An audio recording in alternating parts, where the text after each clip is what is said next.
Mètre, centimètre, gramme, kilogramme, litre, centilitre, tous ces noms de mesure se ressemblent, s'écrivent parfois pareil à quelques lettres près, et votre enfant les confond.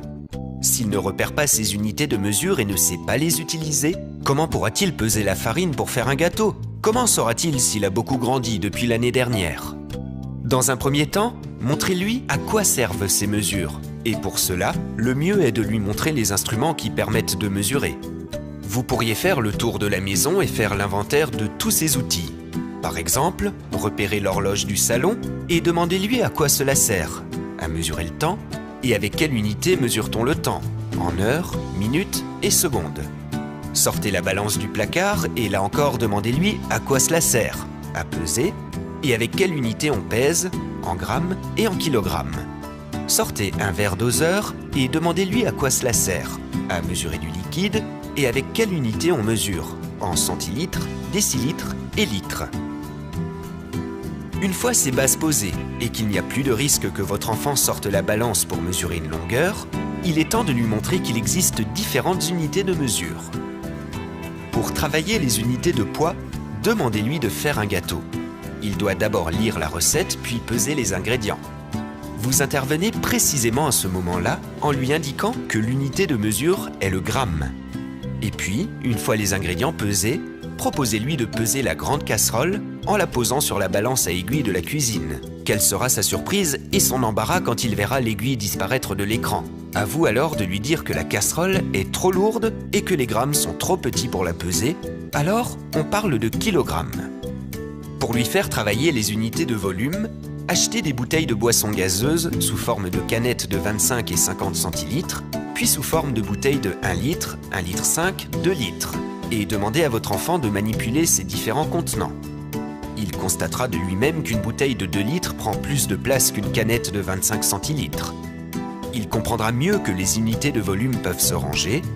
Pour simplifier, disons qu'elles se rangent du moins volumineux au plus volumineux. Pour travailler la distance, faites un parcours de quelques mètres et un autre d'1 kilomètre. Il comprendra tout de suite la différence. Une fois ces notions acquises, vous pouvez profiter du trajet de l'école ou d'un parcours en voiture pour l'entraîner. Proposez-lui des devinettes du type plus petit ou plus grand, plus lourd ou plus léger. Par exemple, 1 millimètre, c'est plus petit ou plus grand qu'1 mètre? Je mesure une fourmi en millimètres ou en mètres? La hauteur de mon immeuble, je la mesure en kilomètres ou en mètres? Je pèse un abricot en kilogrammes ou en grammes? Vous pouvez aussi jouer à vrai ou faux. Ma voiture mesure 2 km. Je fais 3425 mm en voiture pour aller à la mer.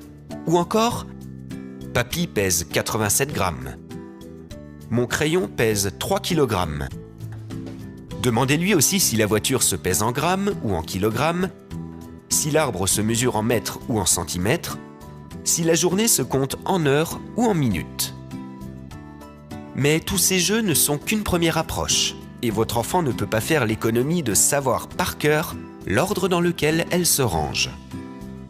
Pour l'aider, construisez avec lui un tableau de conversion qui sera son outil d'aide et affichez-le au-dessus de son bureau.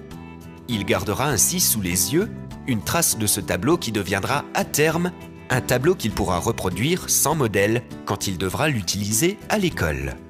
Vous pouvez aussi l'aider grâce à des post-it, ce qu'on appelle des aides-mémoires.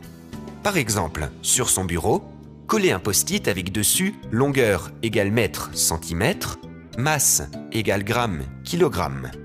Ainsi, progressivement, votre enfant saura quelle unité de mesure utiliser pour résoudre les problèmes qu'il rencontre. Et surtout, n'oubliez pas, c'est en manipulant que votre enfant maîtrisera ces notions.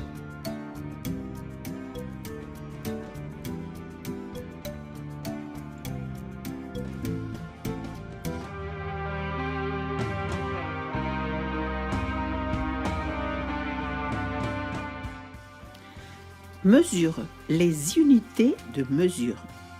On utilise des unités de mesure comme le kilomètre, le mètre, le centimètre, le millimètre pour mesurer des longueurs. Le kilogramme, le gramme pour mesurer des masses. Le jour, l'heure, la minute pour mesurer le temps ou des durées. Le litre pour mesurer tes contenances.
Et voilà, tu as terminé. Bravo, bravo à vous tous. Maintenant, il ne vous reste plus qu'à travailler sur votre cahier. Vous collez la leçon et vous faites tous ensemble l'exercice.